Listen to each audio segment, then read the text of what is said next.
Ew, my love. Pwede ba na pumunta ka ulit dito para gawin ulit natin yun? Sige na, dahil nasasabik na ako sa'yo. Nakangiti kong reply sa kanya. Naghintay ako ng sagot ngunit tuluyan na siyang hindi sumagot kaya nakaramdam ako ng lungkot dahil tila ba iniiwasan niya ako. Lumipas ang maghapon na walang laman ang isip ko kung hindi si Ali at ang anak namin. Kailangan ko nang makausap si Ali tungkol sa aming anak. Hindi ako makapapayag na hindi niya ako makilala bilang ama niya. Kinuha ko ang aking cellphone at tinawagan ang numero ni Ali. Ilang saglit lamang ay sinagot niya rin ang aking tawag kaya napangiti ako. Hello? Tugon niya sa kabilang linya. Ali, we need to talk. It's about our son. Please, I need to see him. Please, Ali, I'm begging you. Pag-usapan natin ang tungkol sa bata. Kung gusto mo hindi ko uungkatin ang nangyari sa atin kahapon. Please, makipagkita ka naman sa akin para sa bata. Pakiusap kong ani sa kanya. Narinig ko ang malalim niyang buntong hininga pero alam ko din na pagbibigyan niya ako. Are you free tonight? Tanong niya na ikinalaki ng aking mga mata dahil sa sobrang katuwaan ko. Yes, I'm free tonight. I am free tomorrow, next day or every day, basta ikaw. Tuwan-tuwa akong sagot sa kanya at naulinigan ko ang mabini niyang pagtawa na tila ba pilit itinatago sa akin kaya napangiti ako. Meet me at the Italian restaurant in Alice Hotel at 7 o'clock tonight. Wika niya sa akin ay kinatuwa ko ng sobra-sobra kaya napasigaw ako sa sobrang kagalakan. I will be there before 7 o'clock, my love. Masaya akong sagot sa kanya. Masayang-masaya ako na sa wakas ay makakausap ko na rin si Ali tungkol sa anak namin na si Edison. Gustong-gusto ko nang makilala ako ni Edison at tawagin niya akong daddy. Nagmamadali ako nagligpit ng mga gamit ko sa table at agad akong umalis ng opisina. Kailangan ko nang makauwi at nang makapaghanda na ako para sa pagkikita namin ni Ali mamaya at ng aming anak. Sana lamang ay isama niya si Edison. Gustong-gusto ko nang mayakap at makilala ang aking anak upang malaman din niya na ako ang tunay niyang ama at hindi ang Harold na iyon. Mabilis ako nakauwi ng aking bahay. Pag-akit ko sa aking silid, sinipat ko agad ang aking orasang pambisig. 5:30 in the afternoon kaya kailangan ko munang maligo upang mapaghandaan ko ang pagkikita namin ni Ali at ng aking anak. Pagkatapos kong maligo ay pumili ako ng damit na isusuot ko. Isang black polo na tinupi hanggang siko at white pants na tinarnuhan ko ng black shoes. Pabalik-balik ako sa salamin na parang isang teenager na first time na manliligaw sa babaeng natitipuhan nito. Shit, ano ba nangyari sa akin? Kahapon lamang ay magkasiping kami tapos ngayon para akong isang torpeng binata na manliligaw sa unang pagkakataon. Ani ko sa aking sarili kaya natatawa na lamang ako. Huminga ako ng malalim at nang makasiguro na ako na maayos na ang kasuotan ko ay tuluyan na akong lumabas ng aking silid. Tuloy-tuloy ako sa garahe at sumakay na sa aking sakyan. Aagahan ko ang pagpunta dahil ayokong mauna pa siyang dumating sa akin. Sobrang excitement ang nararamdaman ng aking puso sa mga oras na ito. Kaligayahang kahit kailan ay ngayon ko lamang naramdaman. Mahal na mahal ko talaga si Ali. Ramdam na ramdam ng puso ko ang saya at pagmamahal na meron ito para sa kanya. Sisiguraduhin ko na masusundan ang nangyari sa amin kahapon hanggang sa mabuo na kami ng tuluyan. Nathalie's POV. Pagkatapos namin mag-usap ni Edward sa phone ay napahawak ako sa aking dibdiba. Boses pa lang niya nagre-regudo ng aking puso. Parang may 1,000 mga kabayong nagkakarerahan sa aking dibdib ang hindi ko maipaliwanag. Para akong mauubusan ng hangin sa aking baga sa tuwing naririnig ko ang malambing niyang boses habang kinakausap ako sa telepono. Hindi ko na sana sasagutin pa ang mga tawag niya dahil sa nangyari sa amin kahapon pero alam ko naman na hindi siya titigil hanggat hindi niya ako nakakausap lalo na tungkol ito sa aming anak. Pagkatapos namin mag-usap ay bumaba na ako sa salas at hinanap ang aking kapatid dahil kailangan niyang malaman na magkikita kami ni Edward mamaya. Pumpkin, can we talk? Ani ko nang maabutan ko siyang nanonood ng TV sa salas namin. Mabilis niyang pinatay ang TV at iminuwestra niya ang kanyang kamay sa tabi niya upang doon ako umupo. Kaya agad naman ako lumapit at tumabi sa kanya at sinandig ko ang aking ulo sa kanyang balikat. What is it, Munchkin? May problema ka ba? Tanong niya habang nakangiti sa akin at pagkatapos ay ginulugulo ang buhok ko. It's about Edward and Edison. Wika ko sa seryosong tinig kaya napakunot ang kanyang noo at napatingin sa akin kaya umupo ako ng tuwid at nginitian lamang siya. What about them? Anya na naguguluhan. Alam na niyang anak niya si Edison. Alam ko namang hindi magtatagal ay malalaman din niya tungkol sa kanyang anak dahil sa kanyang mga koneksyon pero hindi ko inaakala na ganoong kabilis. Wika ko naman sa kanya. Nagtaka ko na parang hindi naman nagulat ang kapatid ko sa aking sinabi at parang okay lang naman sa kanya na alam na ni Edward ang tungkol sa aking anak. Okay, so ano ngayon ang problema? Tanong niya kaya napataas naman ang aking kilay na tumingin sa kanyang mukha. Tumingin siya sa akin at tinawakan ng kilay kong nakataas at tila ba pilit itong ibinababa kaya napakunot ang aking noo at mas lalo kong itinaas ang aking kilay na ikinatawa na niya. Don't tell me na alam mo na ang tungkol dito. Na alam na niya na si Edison ay anak namin dalawa. Wika ko sa kanya na hindi ko inaalis ang pagkakatitig sa kanyang mga mata. Let's say na, hinayaan ko lang na malaman niya ang tungkol sa inyong anak. May karapatan naman siyang malaman ang katotohanan tungkol kay Edison dahil siya ang ama ng bata. Lalaki din ako, Munchkin. At kung sa akin mangyayari iyan ay ayokong itatago sa akin ang karapatan ko sa aking anak. Pero huwag ka mag-alala dahil hanggang doon na lang muna ang alam niya. Dahil alam naman natin na ang pagkakaalam nila ay higit pa sa kapatid ng ating relasyon. Kaya nga hindi ko muna siya hayaang malaman kung anong tunay nating relasyon. Iniisip niya kasi na asawa mo ako at hayaan kung yun ang isipin nila sa ngayon upang mas maasar ko pa siya.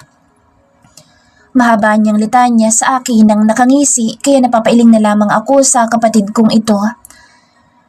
Hindi ko alam kung anong tumatakbo sa utak ng kapatid ko pero hahayaan ko na lang siya. Siguro nga mas mabuti na rin muna ang ganoon habang tinitimbang-timbang ko pa ang kung anong tunay kong nararamdaman. Kahit na sa sulok ng aking isipan at puso ay alam ko ang kasagutan sa tanong ng aking puso. Hindi ko naman kasi ibibigay ang sarili ko sa kanya kahapon kung wala lang iyon. Anyway, gusto kitang makausap dahil makikipagkita ako kay Edward ng 7 o'clock tonight. Pinagbigyan ko siyang makausap ako at gusto niyang pag-usapan namin ang tungkol sa aming anak. Wika ko naman sa kanya. Huh? Gusto mo ba samahan kita? Are you taking Edison with you? Sunod-sunod niyang tanong sa akin. Yun ang gusto kong pag-usapan natin, Pumpkin. You think na mas makabubuti na makita niya at magkakilala na ang dalawa? Tanong ko sa aking kapatida. Sumandal si Kuya Harold sa sandalan ng inuupuan namin sofa at itinaas ang dalawang kamay sa magkabilang side. Sinanding niya ang aking ulo sa kanyang braso na nakasandal sa uluhan ng sofa. Well, Munchkin, kung ako ang iyong tatanungin ay mas okay na nga siguro magkakilala na ang mag-ama. Yun din naman na matagal nang gustong mangyari ng anak mo, hindi ba? Ito na yung pagkakataon na may papakilala mo ang iyong anak sa kanyang tunay na ama. Kung nag-aalangan ka, ay maaari naman kitang samahan. Gusto mo ba samahan kita? Mahaba niyang paliwanag sa akin. Okay lang ba sa'yo? Hindi ba kita maaabala? Tanong ko sa kanya. Mas okay na nga siguro na samahan mo na kami ni Kuya Harold. Dahil baka pag nagkaharap kami ni Edward ay ipagkanulo na naman ako ng tunay kong nararamdaman. Katulad nung nangyari kahapon. What? Of course not. Basta kayo na pamangkin ko, hindi kayo kailanman abala sa akin. Anya sa akin at ginulo-gulo na naman niya ang aking buhok. Wait for me, maliligo lang ako para makaalis na agad tayo. Wika niya at tuluyan na siyang tumungo sa kanilang silida. Habang naglalakad kami sa hallway ng hotel papuntang Italian restaurant ay may bumati kay Kuya Harold kaya napahinto siya sa paglalakad nang kinausap siya nito. Hey bro, kailan ka pa dito sa Pilipinas ha? Tanong na isang lalaki na hindi ko naman kilala. Hey, man, what the hell are you doing here? Masayang sabi naman ng kapatid ko sa kausap niya at nag-bro hug pa sila habang magkahawak ang mga right hand nila na itinapat nila sa kanilang dibdib. May nakamiting lang ako kaya nandito ako. Who is she? Your wife? Tom, she's gorgeous, man. Anya sa kapatid ko na ikinatawa naman ito. Man, she's not my wife. And I'm still single as hell. Anyway bro, let me introduce to you. Darwin, this is my sister, Natalie. Ali, I want you to meet my best friend, Darwin Hendrickson. And this little one is my nephew, Edison.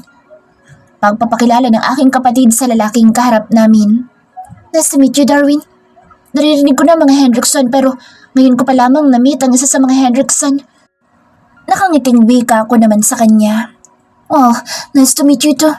You're so beautiful. Pambobola pa niya nang initian ko lamang. May pakpak ang balita kaya alam kong number 1 na babaero ang lalaking kaharap namin ng aking kapatid. Lahat sila magpipinsan ay kilalang kilala bilang mga babaero. Munchkin, mauna na kayo doon at susunod agad ako. Kakausapin ko lang itong mokong na to, okay? Wika niya kaya agad na akong tumalima at tinungo ang lugar kung saan kami magkikita ni Edward. Okay, sunod ka agad ha. Nakangiti kong ani sa kanya at tuluyan na kami nagtungo ni Edison papuntang Italian restaurant.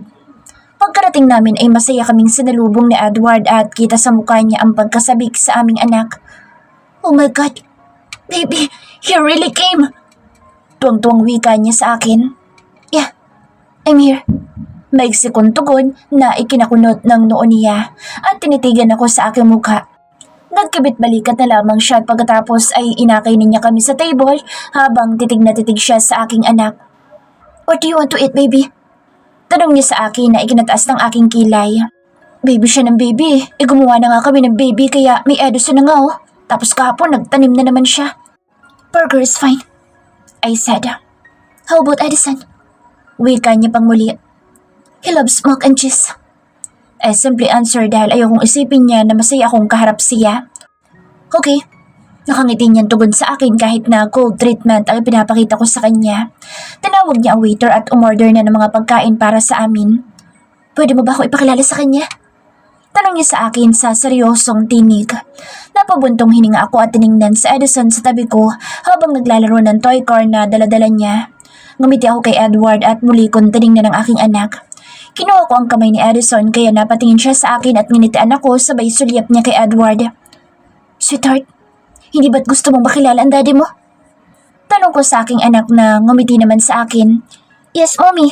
I want to meet my father and get to know him. Simpleng sagot niya sa akin. This man in front of you, his name is Edward Mondragon. Wika ko sa aking anak na hindi na tumitingin sa gawin ni Edward dahil busy sa hawak niyang laruan. Tinitigan siya ng aking anak nang marinig niya ang sinabi ko at muli itong nagsalita. Mondragon? Are you saying he's my father, mommy? Wika niya sa akin. Matalino sa Edison at nakuha din niya iyon sa kanyang ama kaya batid kong naunawaan niya kung bakit ko ipinakikilala sa kanya ang taong nakaharap sa kanya. Yes, sweetheart. That man is your father. Nakangiti kong wika sa kanya. Namilog ang mga mata ng aking anak habang nakatitig kay Edward. Si Edward naman ay lumuluha na at hindi makapaniwalang kaharap na niya ang kanyang anak. Is he really my father, Mom? Tuwang-tuwa niyang tanong sa akin kaya agad akong tumango sa kanya. Bigla na lang siyang bumaba sa kanyang upuan at patakbong lumapit at yumakap sa kanyang ama. Daddy! Yay! Finally may daddy na ako! Tuwan-tuwa niyang sigaw kaya lahat niyata ng tao dito sa loob ng restaurant ay nakatingin na sa amin. At lahat halos sila'y nakangiti dahil sa nakikita nilang kasiyahan ng aking anak. Napakagulhol si Edward habang yakap-yakap ang kanyang anak at pati ako ay napaluhan na rin kaya mabilis kong kinuha ang aking hanky at ipinahid ang luhang naglanda sa aking pisngi. Oh my God, anak! Sa wakas, siniyakap na din kita. I love you, son. I love you so much. And your mom. Wika niya kaya agad ako napatingin sa ibang direksyon upang maiwasan ang mga titig niya sa akin. Ako mangyayakapin din ako ni Edward nang may magsalita sa amin likuran. Hands up, dude. Wika ng aking kapatid. Napataas ng tingin sa Edward at biglang sumama ang kanyang muka nang makita niya si Kuya Harold. Nagtagis ang kanyang mga bagang at tumalim ang kanyang mga mata na nakatitig sa aking kapatid. What are you doing here, Mr. Omil? Pigil na galit na tanong niya sa aking kapatid na tuwang-tuwa naman dahil alam niyang napapagalit niya si Edward. Hello, Papa Harold! Ani ng anak ko at sabay abot ng kamay sa kapatid ko at nagpakarga na siya. Hello, my baby boy! Anya, sabay karga naman niya sa anak ko at pinaghalikan pa ito na tila ba sadyang ipinapakita pa kay Edward upang asarin ito. Kaya napapailing na lamang ako. Masamang nakatitig lamang sa kanya si Edward. Kung nakamamatay lang ang mga titig niya, kanina pa bumagsak ang aking kapatid sa kinatatayuan niya. You guys are done talking? Munchkin? Tanong niya sabay halik sa aking pisngi. Napatingin ako kay Edward na ngayon ay lalo nang nagngangalit ang mga mata at ang mga kamay habang nakakuyom ang mga kamao. Nagmamadali ka ba? Tanong ko sa kanya. Hindi naman. I'll give you a couple of minutes more to converse with him. Tapos aalis na tayo, okay?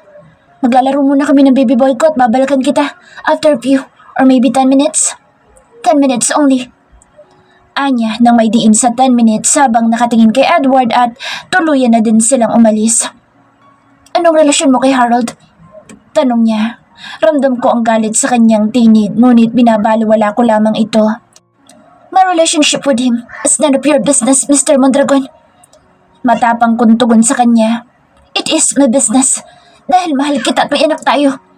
Iniwan mo na lang ako basta-basta, Ali. Hinanap kita. Hindi ako napagod o nagsawang hanapin ka dahil para kang bulang naglaho. Ngayon nagbalik ka ay may kasama ka na isang Harold O'Mill at ang ating anak. 5 taon mo akong tinanggalan ng karapatan sa aking anak, Ali. Pagkatapos ngayon sasabihin mo sa akin na it's none of my business? Ano bang gusto mong maramdaman ko, ha, Ali? Matuwa na makita may ibang mahalik dyan sa pisngi mo? Matuwa na lagang may nakapulupot na braso dyan sa balikat mo? At matuwa na may ibang tinatawag na papang ating anak? Anong nangyari sa atin kahapon na? Wala lang ba yun sa'yo? Naramdaman ko pagmamahal mo sa akin at hindi mo yun may pagkakaila sa akin. May galit sa kanyang boses na wika sa akin. Natahimik ako. Hindi ko alam kung ano ba ang sasagot ko. Nangangapa ako nang pwede ko sabihin nang muli siyang magsalita. Matagal kitang hinanap, Ali. Tapos ngayon nagbalik ka. Isa ka ng O'Mill at may Harold sa buhay mo. Bakit mo nagawa sa akin to, ha? 5 taon, Ali. 5 taon. May galit na niya sa akin at agad na nagtuluan ng mga luha sa kanyang mga mata. Sasagot na sana ako subalit biglang dumating ang kapatid ko kaya naudlot ang anumang sasabihin ko sa kanya. Thumbs up! Wika ni Kuya, tinawakan niya ako sa aking braso at iginiyang tumayo. Good night, Mr. Mondragon. Wika ng aking kapatid. Nakikita ko ang galit sa mukha ni Edward lalo na nang akbayan ako ng aking kapatid. Habang ang kapatid ko naman ay ngisi-ngisi dahil sa kalokohan niya. Good night, Daddy. I will see you again. Pahabol na ani ng anak ko habang papalayo na kami. Isang lingon ang muli ko ibinigay kay Edward at nabaghan ng aking puso nang makita ko siyang nakayukyuk sa lamesa habang yumuyugyug ang kanyang mga balikat. Napahinto ako dahil gusto ko siyang balikan at yakapin ngunit agad din akong hinila ng aking kapatid hanggang sa makita ko na nilapitan siya ng isa sa kanyang mga kaibigan. Hayaan mo siya. Huwag ka mag-alala dahil saglit lang ang paghihirap niya. Malapit na yung maging masaya. Kayong tatlo. Anya na hindi ko maunawaan hanggang sa tuluyan na kaming nakalabas ng building. Edward's POV. Sobrang saya ko na makita kong paparating ang aking mag-ina papasok ng restaurant kung saan ay naghihintay ako. Gusto ko siyang yakapin ngunit nag-aalangan naman ako. Ayokong mabigla siya kaya minabuti ko na lang na maging formal sa kanya. Napadako ang tingin ko sa batang kalong-kalong niya. Kahit sa ang anggulo ko tingnan, kamukhang-kamukha ko talaga ang batang ito. Hindi may pagkakaila na ako ang kanyang tunay na ama. Napaiyak ako na ipakilala ako ni Alice sa aming anak at lalo akong naiyak nang takbuhin ako ng anak ko at yakapin. Hindi ko maipaliwanag ang sayang nararamdaman ko sa mga oras na iyon. Kung maaari lang ay ayoko na siyang bitawan pa. Bigla akong nakaramdam ng galit nang marinig ko sa aking likuran ang boses ni Harold. Halos ayokong bitawan ng anak ko. Gusto ko pa siyang makasama na matagal at si Ali. Ngunit paano mangyayari kung lagi nakasunod sa kanya ang Harold na iyon? Nagtagas ang aking mga bagang nang makita ko kung gaano siya ka-sweet sa aking pinakamamahal na babae. Kung wala lang doon ang aking anak, baka nasuntok ko na ang huso ng lalaking iyon para hindi na makahalik pa. Sobrang selos ang nararamdaman ko. Gusto kong manakit. Hindi man lamang kami nakapag-usap ng matagal upang makapagpaliwanag ako at malaman kung bakit niya ako pinagpalit sa Harold na iyon. At ang mas nakakagalit pa ay ang tawagi ni Edison ang lalaking iyon ng Papa Harold. Ako ang ama ni Edison kaya ako lang ang may karapatan sa kanya at ako lang ang dapat na tinatawag at kinikilala niyang ama. Hindi ko kasalanan kung hindi ko managabayan ang pagbubuntis ni Ali noon dahil itinago nila ito sa akin. 5 taon. 5 taon nila akong tinanggalan ng karapatan sa aking anak. Ngayong abot kamay ko na lamang sila, bakit tila ba napakalayo pa rin nila? Para akong sinasaksak sa aking puso sa sobrang kirot na ibinibigay nito sa akin. Sa loob ng 5 taon ay wala akong ginawa kung hindi ang naisi na makita at makasama siyang muli. Bakit ngayon ay pinagkakait pa rin ito sa akin ang kapalaran? Agad na nagtuluan ang aking mga luha ngunit mabilis ko din itong pinahid. Bro, ang aga natin umiinom ah. May problema ka ba?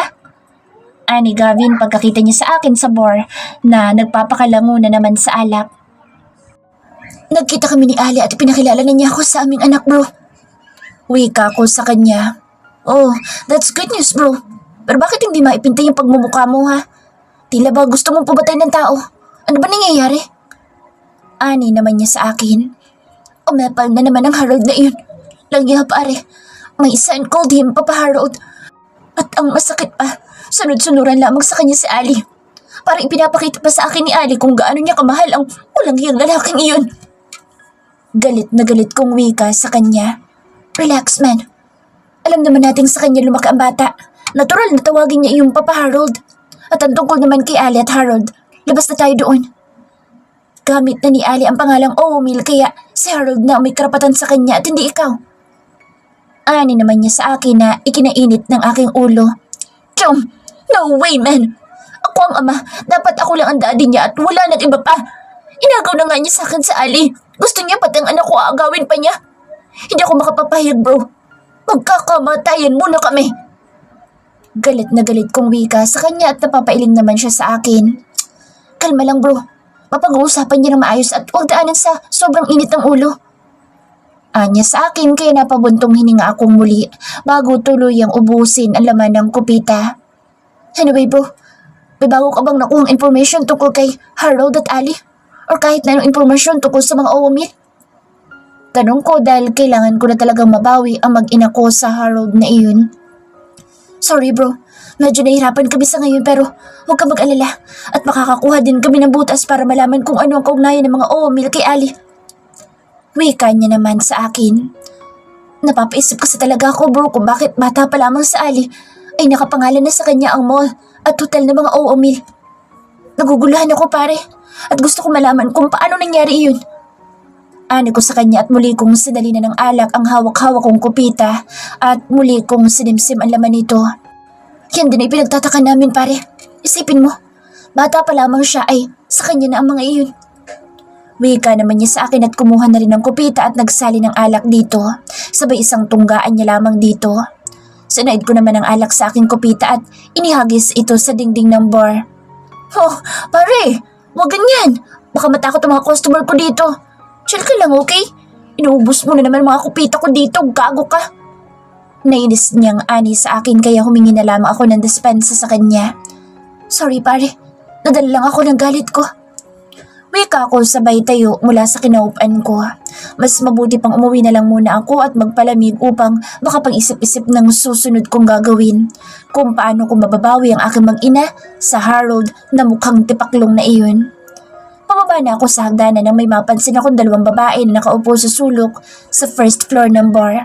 Hindi ako maaaring magkamali. Si Ali iyon at ang kanyang kaibigan. Bumalik ako sa pwesto ko at pasimple akong nakamasid sa kanila. Oh, bro. Kala ko'y nakaalis ka na. Bakit nandito ka pa? Gulat na sabi sa akin ni Gavin. Hinila ko siyang paupo sa tabi ng silya ko para hindi siya mapansin ni Ali.